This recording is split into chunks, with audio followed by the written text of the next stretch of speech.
हरिः ओम्।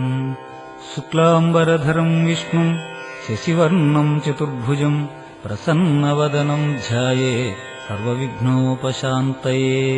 गुरुब्रह्मा गुरुर्विष्णुः गुरुदेवो महेश्वरः गुरुसाक्षात् परब्रह्म तस्मै श्रीगुरवे नमः। वीरम् वीरभयादितत्त्वभरितम् वीरासनस्थम् सदाः वीरश्रेष्ठनुतम् विरिञ्चि विनुतम् वीराधिवीरम् हरिम्। वीरेन्द्रयोगिमानसचरम् वेदान्तविद्याकृतिम् वीरब्रह्ममहम् भजामि सततम् श्रीवीरजगद्गुरुम्। ॐ गणाधिपतये नमः। ॐ भद्रकाली समेत वीरभद्रस्वामिने नमः। ఓం కనుమ పోలేరి దేవతాయై నమః. భక్త మహాశయులందరకు నమస్కారం. మన జీవితంలోనే కాక విశ్వసృష్టిలో ఈ కలియుగం ప్రథమ పాదంలోనిది.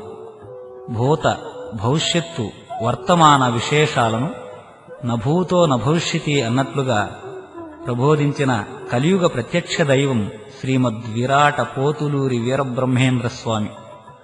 కుల మత వర్ణ వర్గ వ్యవస్థలను ఖండించి భక్తి ప్రపత్తులను అందుకున్న మహనీయమూర్తి శ్రీ వీరబ్రహ్మేంద్ర స్వామివారు.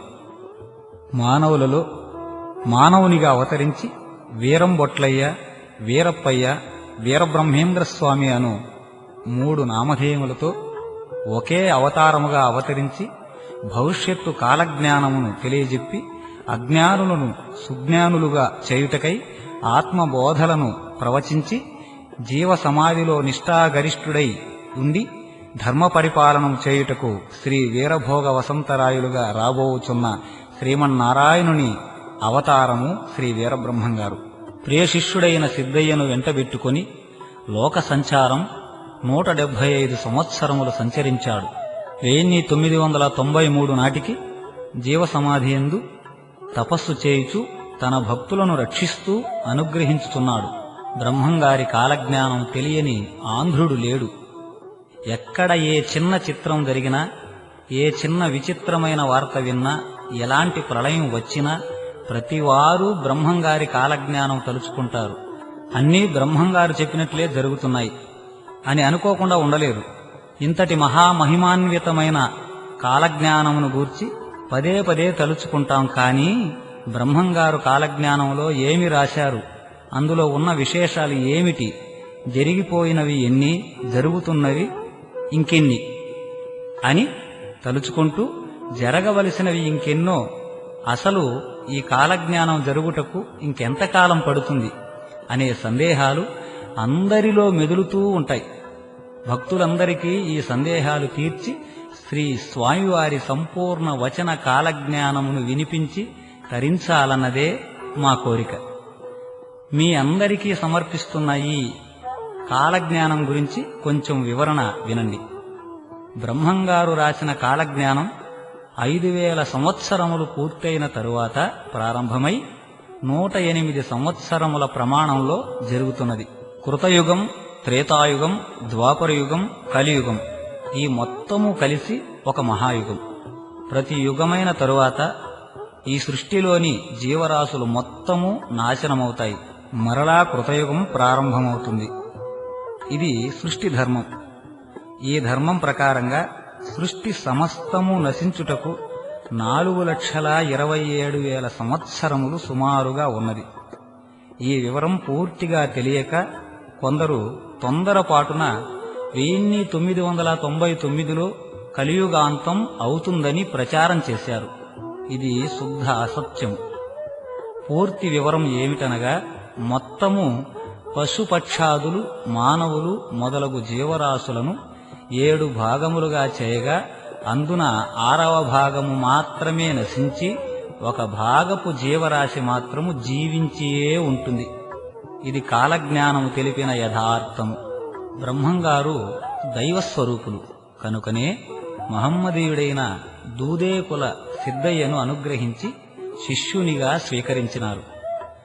హరిజనుడైన కక్కడు తన భార్యను ముక్కలు ముక్కలుగా నరికి ప్రాణము తీయగా మళ్లీ ప్రాణం పోసినారు. కర్నూలు నవాబు గారి పంచకళ్యాణి గుర్రమును చంపి దాని గర్భమును చీల్చి లోపలి పిండమును బయటకు తీసి అందరికీ చూపించి మరలా గుర్రమును నిండు గర్భముతో బ్రతికించినాడు. పుష్పగిరి అగ్రహారీకుడైన బ్రాహ్మణునికి సంక్రమించిన భయంకరమైన కుష్టు వ్యాధిని తన కరస్పర్శ చేత తొలగించి అనుగ్రహించినారు. బ్రహ్మరాక్షసి గర్వమణచినారు. హైదరాబాదు నవాబు వద్ద మంచినీటిచే దీపములు వెలిగించినారు. కరిగిపోవుచున్న కంచును త్రాగినారు. అహంకారపూరితులైన నంద్యాల విశ్వబ్రాహ్మణుల అహంకారమణచి పుష్పగిరి అగ్రహారంలోని బ్రాహ్మణ పండితుల చేత బ్రహ్మరథం పట్టించుకున్నారు. ఇలా ఎన్నెన్నో మహత్యాలు చూపిన బ్రహ్మంగారు మానవ జన్మకు కావలసిన ఆత్మజ్ఞాన బోధలను అత్యంత సులువుగా మంచి భాషలో ప్రబోధించినారు. ఎంత విన్నా వినాలనిపించు మృదు మధుర ఆనంద లహరి స్వామి చరిత్ర. సంతాన కుసుమ వాసనా సమాగత సారంగ సంగీత తరంగములు ఉయ్యాలలూగినట్లుగా ఉంది.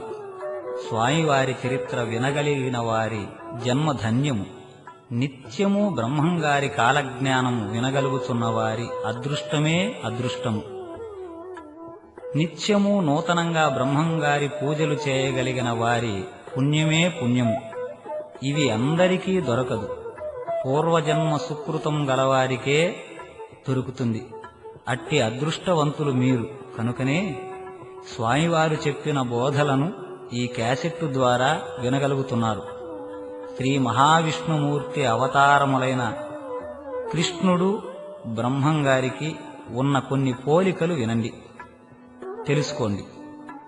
శ్రీకృష్ణుని తల్లిదండ్రులైన దేవకీ వసుదేవులకు రాజభోగాలు ఎన్ని ఉన్నప్పటికీ కృష్ణ భగవానుడు దిక్కులేనివాడుగా చెరసాలలో జన్మించాడు. బ్రహ్మంగారి తల్లిదండ్రులైన ప్రకృతాంబ పరిపూర్ణయాచార్యులకు అష్టైశ్వర్యములు ఎన్ని ఉన్నా స్వామివారు మహారణ్య మధ్యమున జన్మించినాడు.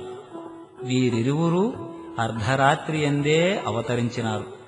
శ్రీకృష్ణ జననం సమయంలో గాలి వాన వచ్చి యమునా నది పొంగింది. బ్రహ్మంగారి జనన సమయంలో కూడా కుంభవృష్టి పడి సరస్వతీ నది పొంగి పరవళ్లు త్రుక్కింది. శ్రీకృష్ణుడు దేవకీదేవి గర్భాన జన్మించినా యశోదాదేవి దగ్గర పెరిగాడు.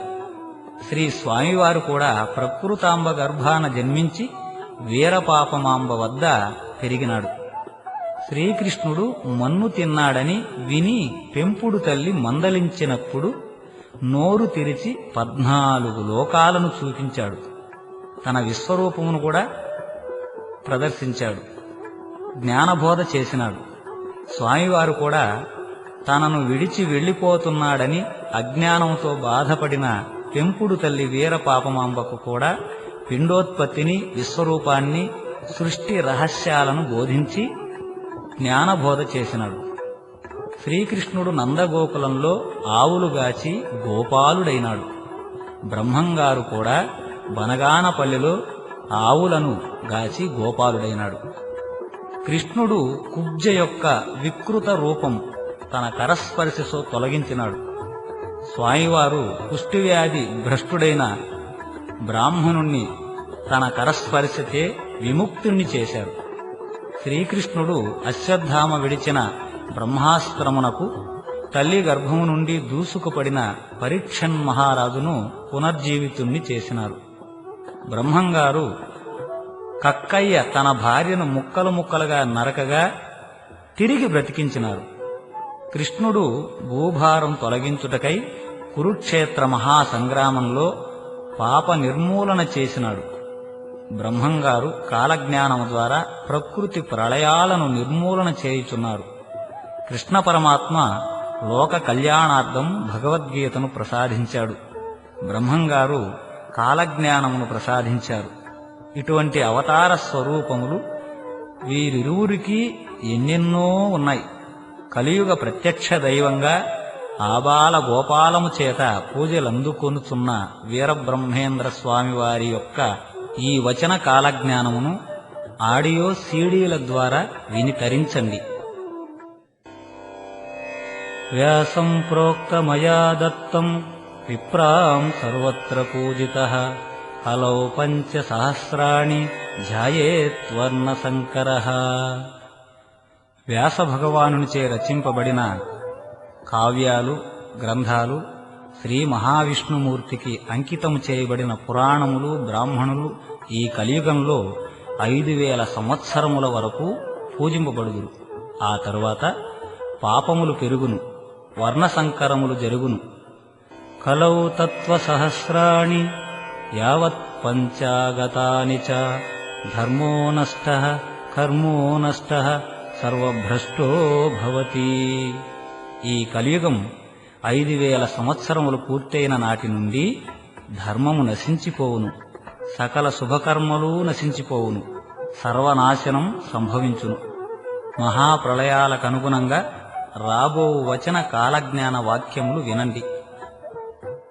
ఇచ్చిన సొమ్ములు దిగమింగేరు, తప్పుడు బాసలు చేసేరు, దొంగ ప్రమాణాలు చేసేరు, ముండమోపులంతా ముత్తైదువులయ్యేరు, పునర్వివాహములు జరిగేను. కోమటి కులాన 25 మేలైన గోత్రాల వారు మాత్రమే నిలిచేరు. పుణ్యక్షేత్రముల యందు అధర్మము పెరిగేను, పాపములు నానాటికీ పెరిగేను. ఎచ్చట చూచినా కలహములు పుట్టేను. అధిక నిద్ర, అధిక ఆహారము కలిగి జనులు సోమరిపోతులయ్యేరు. భోగలాలసత పెరిగేను, రోగభయంబులు కలిగేను. శాంతమంతులు కోపిష్ఠులయ్యేరు, గొప్పవారు ఎందునకూ కొరగారు. నీచులు అధికులయ్యేరు. విప్రులు తమ ధర్మంబును తప్పి మనిషికి ఒక్కొక్క మతమై నీచులను ఆశ్రయించి నశించిపోయేరు. శూద్రులు అసత్యవాదులై నీచ సాంగత్యములచే నీతి చెడి దరిద్రులయ్యేరు. ప్రజాజాతియు సంకరించేను, అనేక కలహములచే నశించేరు. పాడి పంటలు తరిగిపోయేను, పైరుకు తెగళ్ళు, రైతులకు దిగుళ్ళు పెరిగిపోయేను. గోక్షేరము పుడమిపై ఎంతగా నశించునో ధర్మము అంతగా నశించేను. తండ్రి కొడుకులు తమలో తాము కలహించేరు. దేవతలను, గురువులను, బ్రాహ్మణులను దూషించేరు. అడవి మృగాలు గ్రామాలలో సంచరించేను. ఇవి చిత్తూరు జిల్లాలోను, పశ్చిమ గోదావరి జిల్లాలోను జరుగుతున్నట్లుగా వార్తలు వస్తున్నాయి. పంది కడుపున ఏనుగు పుట్టేను. 1979లో నల్లగొండ జిల్లాలో కోదాడలో ఇది జరిగింది. 1982లో గుంటూరు జిల్లా నరసారావుపేటలోనూ ఇది జరిగింది. కాశీపట్నం 40 దినాలు పాడయ్యేను. 1912లో గంగానదికి వచ్చిన వరదల వలన కలరా వ్యాధి వ్యాపించి ఈ స్థితి సంభవించింది. శిలలు కండలు క్రక్కేను. ఆ కండలు తినుటకై కాకులు, గ్రద్దలు వచ్చి చచ్చేను. ఆ చచ్చిన వాటిని ప్రజలు చేతబట్టి మతులు చెలించి గంతులు వేసేరు. 1945లో ఆగస్టు 6వ తేదీన రెండవ ప్రపంచ యుద్ధ సమయంలో జపాను దేశంలో హిరోషిమా, నాగసాకి అను పట్టణాలపై ఆటం బాంబులు పడినప్పుడు ఇది జరిగినది. రాచరికాలు నశించేను. ప్రజలే రాజులను నియమించేరు. 16 వత్సరంబులు అంబ ఒక్కతే అవని పాలించేను. 16 సంవత్సరములు ఒక స్త్రీ పరిపాలన చేస్తుంది. ఇది జరిగినది. ఆ స్త్రీ శ్రీమతి ఇందిరాగాంధీ. ఆకాశాన ఎగిరే వ్యక్తి పరిపాలనకు వచ్చేను. ఇది జరిగినది. ఆ వ్యక్తి రాజీవ గాంధీ. ఉగ్ర నరసింహుడు శాంతరూపము ధరించి పాలించేను. ఇది కూడా జరిగినది. ప్రధానమంత్రిగా పివి నరసింహారావు గారు పాలించారు.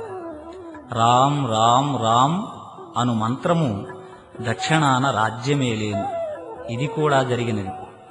ఆంధ్రప్రదేశ్ను రామారావు గారు, తమిళనాడును రామచంద్రన్ గారు, కర్ణాటకను రామకృష్ణ హెగ్డే గారు ఏకకాలమున పరిపాలించారు. సీమదొరలనే ఎర్రబోయలు భరతఖండమును ఏలేరు.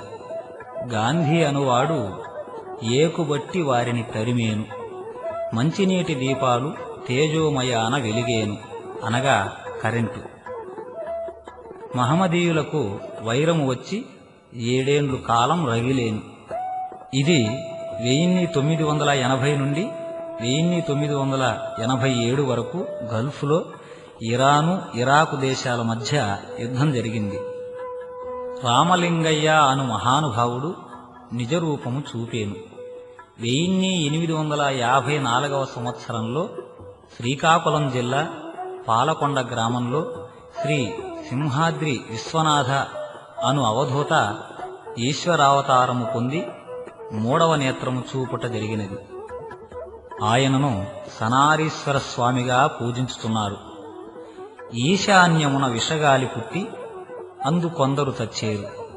1984 డిసెంబరు 3వ తేదీన భోపాల్ నగరాన విషగాలి ఫ్యాక్టరీ నుండి లీకై వేల మంది మరణించారు. ఈ కాలజ్ఞాన వాక్యం కూడా జరిగినది. చుండూరు నందు సుడిగాలి పుట్టి కొందరు కొట్టుక చచ్చేరు. పాంచాననం వారికి అనగా విశ్వబ్రాహ్మణులకు వృత్తులు నశించిపోయేను. 1,11,000 అయ్యలు మఠంలో గండకత్తెరలు వేసుకుని చచ్చేరు. సూర్యుడు గడగడా వణికేను. 1980 ఫిబ్రవరి 16వ తేదీన సంపూర్ణ సూర్యగ్రహణంలో సూర్యుడు 14 సెకండ్లు కాలం వణికినట్లుగా కోణార్కు సూర్య దేవాలయం వద్ద రికార్డు చేసి ఉన్నారు. మరలా 1995 అక్టోబరు 24వ తేదీన ఇలా జరిగెను. ఈత చెట్టు ఒకటి రేపల్లె మూలన బుట్టి రాత్రి పరుండి ఉదయాన లేచి నిలబడి ఉంటుంది. ఇట్లు 8 దినాలుండి కూలిపోతుంది. అది మొదలు దేశంలో క్షామం పుట్టేను. 1976 శ్రావణ మాసంలో గుంటూరు జిల్లా రేపల్లె ప్రక్కన గల ఇసకపల్లె అను గ్రామంలో ఇది జరిగినది. దినపత్రికలలో, ఫోటోలలో ప్రచురించారు. ధర్మాధర్మముల తప్పి తల్లిదండ్రులు స్త్రీలను విక్రయించేరు. ఇది కన్యాశుల్కం ద్వారా రుజువైనది. రాజానుమహే ధర్మః అను సూక్తి అంతరించి ప్రజానుమతే రాజః అను ధర్మము వచ్చేను. అనగా రాచరికాలు నశించి ప్రజాప్రభుత్వం వస్తుంది అని అర్థం. పాషండ దర్శనం ప్రబలమయ్యేను, అనగా నపుంసకులు అధికమయ్యేరు అని భావం. శూద్రులు జపశిక్షితులు కాగలరు. అడవులు శూన్యమై భూమి అంతయు అరాచకమై ద్రవిడ, తురుష్క, బర్భర, పులిందాది దేశ ప్రజలు వ్యాధిగ్రస్తులై నశించేరు. సాధుజనులు శాంతవంతులు రోగంబులచే అల్పాయుష్కులగుదురు. పాపాత్ములు మిక్కిలి ఆయుష్మంతులయ్యేరు. ఆరికట్ట పంట బహుళమయ్యేను. గొర్రెపాడి హెచ్చేను. స్త్రీలు రచ్చకొట్టంబులలో రాచరికములు చేసేరు, అనగా మహిళలు ప్రభుత్వ ఆఫీసుల యందు ఉద్యోగములు చేసేరు. వ్యాపార వృత్తుల యందు అధికులవుదురని కాలజ్ఞాన వాక్యం. ఎర్రచీమ ఏనుగు రూపమును కనిపించేను, అనగా ఎర్రచీమంత వస్తువును ఏనుగునకు సమానమైన ధనమిచ్చి కొనవలెను. ధరలు విపరీతమగునని బ్రహ్మంగారి మాట. మనుజులతో మాయశక్తి మాట్లాడేను. మనుషులు లేకుండా మాటలు వినిపించేను. ఇది జరుగుతూ ఉన్నది. టెలిఫోన్లు, రేడియోలు, టేపు రికార్డులు, టీవీలు వచ్చునని అర్థం. మేకకు 5 తలల పోతు పుట్టేను. ఆవు కడుపున దూడ అంతర్గతమున కనిపించేను. ఇది మనుష్య రూపమున ఉండేను. 1964 సంవత్సరంలో విశాఖ జిల్లా అనకాపల్లిలో ఈ పోలికలతో ఒక సంఘటన జరిగినట్లు దినపత్రికల ద్వారా తెలిసినది. మంచి బెల్లము చేదగును, తీపి పదార్థములలో పురుగు వ్యాధి ప్రబలమయ్యేను. ఇత్తడిని బంగారముగా విక్రయించేరు. బంగారు చింతాకంతలేక సీమలకు పోయేను. బంగారం ధర విపరీతంగా పెరిగినందున ఇత్తడి లోహముతో బంగారు నగల వలె గోల్డ్ కవరింగు నగలు అమ్ముతున్నారు. నాగుమల్లె నశించినట్లు నరజాతి నశించేను. సూర్యుని మహిమలు జనులకు కనిపించేను. అనగా శాస్త్రజ్ఞుల ప్రయోగాల ద్వారా శాటిలైట్లను ఆకాశంలోనికి వదిలి సోలారు సిస్టమ్ కనిపెట్టి సూర్యుని ఎండ నుండి అనేక పనులు చేయుచున్నారు. ఇది ఇంకా విస్తృతం కాగలదు. పల్నాటి సీమలో బ్రాహ్మణుని ఇంట కాకర చెట్టుకు చింతకాయలు కాసేను. పల్నాడు తాలూకా గురుజాడ మండలం దాచేపల్లి వద్ద గ్రామలపాడు అనే గ్రామంలో ఈ విచిత్రం జరిగింది. కృష్ణా గోదావరి మధ్యన పశువులు, మృగాలు, మనుజులు అతిగా చచ్చేరు. 1977 సంవత్సరం నవంబరు 19న వచ్చిన ఉప్పెనలో అనేక ప్రాణులు మరణించాయి. పుట్టు గొడ్రాలు బిడ్డను కంటుంది. 3వ నాడు మరణిస్తుంది. 11 రోజులకు పట్టపగలు చుక్కలు కనిపిస్తాయి. 1980 ఫిబ్రవరిన 5వ తేదీలో మద్రాసులో బ్రాహ్మణుని ఇంట 7 సంవత్సరాల పాప బిడ్డను కని మరణించింది. 11 రోజులకు ఫిబ్రవరి 16, 1980లో సంపూర్ణ సూర్యగ్రహణం సంభవించి పట్టపగలు నక్షత్రాలు కనిపించాయి. వేప చెట్టునకు అమృతం కారేను. గుంటూరు జిల్లా సొలస గ్రామంలో 1989 మార్చి 7వ తేదీన మరియు కృష్ణా జిల్లా మచిలీపట్నంలో హిందూ కాలేజీలోనూ ఇంకా చాలా ప్రదేశాలలో ఇది జరిగింది. మాచర్లలో రాజులు ఒక మదవతిచే హతులయ్యేరు. మాచర్ల చెన్నకేశవుని మహిమలు అంతరించేను. ఇది పల్నాటి యుద్ధము. దేవాలయాలు పాపాత్ములచే త్రవ్వబడి నాశనమయ్యేను. దేవతా విగ్రహాలు దొంగల పాలయ్యేను. తిరుపతి వెంకటేశ్వరుని సముఖాన అనేక సార్లు దొంగలు పడేరు. ఇది కూడా జరిగినది. వెంకటేశ్వరుని హుండీ సొమ్ము లెక్కించువారే ఈ దొంగతనానికి పాల్పడుతున్నారని వార్తలు చదువుతున్నాము. కలియుగము 5000 సంవత్సరాల మీదట కాశీలో గంగ కానరాకుండేను. 1985లో గంగానది పూర్తిగా కలుషితమైనట్లుగా భావించి ప్రభుత్వం వారు గుర్తించి గంగా యాక్షన్ పేరున 300 కోట్ల రూపాయలతో సిద్ధం చేశారు. మంది మహర్బలం గల రారాజులు రాచరికాలు నశించేను. తిరుపతికి తూర్పున ధూమకేతువును నక్షత్రము పుట్టేను. రానున్న ప్రళయాలకు ఇది గుర్తయ్యేను. 1987 మార్చి నెలలో తిరుపతికి తూర్పున ఒక తోకచుక్క పుట్టినది. జుర్రేరు పొంగి బనగానుపల్లె పాడయ్యేను. దాన ధర్మములు గంగలో కలిసేను. అన్నదమ్ములు, అక్క చెల్లెళ్ళు, తల్లిదండ్రులు, గురు శిష్యులు, బంధుమిత్రులు ఒకరినొకరు మోసగించుకుని బ్రతికేరు. ప్రకృతి ధర్మము తల్లకిందులయ్యేను. వేళకు వానలు రాక పైరు పచ్చలు పెరగకుండేను. పల్లెలు తరిగేను, పట్నాలు పెరిగేను. మగవారి పెత్తనం మంటగలిసేను. సోమయాజులు జీవహత్యలు చేసి బ్రతికేరు.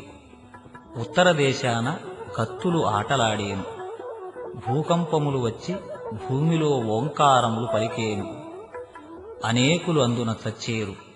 విషగాలులు పుట్టి బాలుర నుండి వృద్ధుల వరకు నడినెత్తి వ్రక్కలై గండమాలలు పుట్టి ఆటుపోట్లచే అరచి అరచి చచ్చేరు.